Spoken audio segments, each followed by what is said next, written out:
Ngasi samse khara semukhige. Moisibu ya zatlo ya da zatlo. Amtabu yinge. As yadi ya male. Kainom ni naside.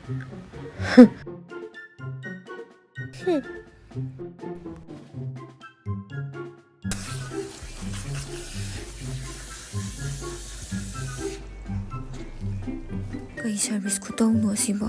Asuk yam tappa sibo. Maise yam tappe. Isana tawsa bana pharani. Masi tintatara masi kapakina chelang thaba masi. Masam amot pasiga.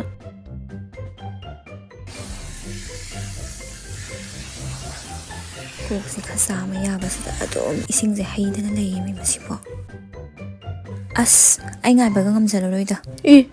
Kainom ni sinupise masi diba. Masakji masi suru heng nei ba masi.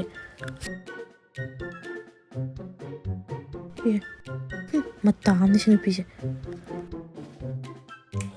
Asini bijana sam kamini tawsa saise.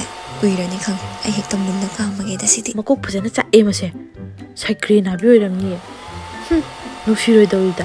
Pira ose.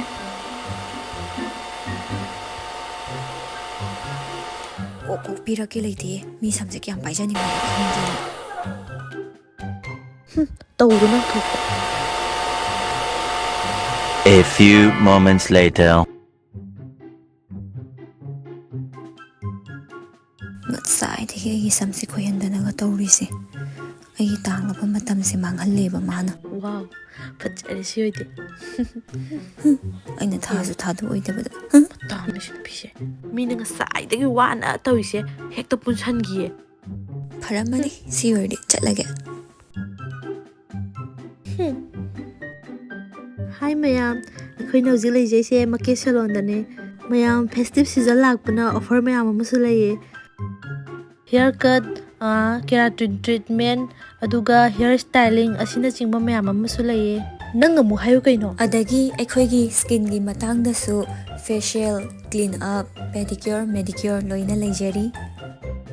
Mayam samse sumai phajani ngadi make salon da lakpiyo. Make salon da lakpiyo. Hagi tawbane side he phajan doine. Sakthi bisidi. Pak thajan. Aya. Kaino masinu pisibo.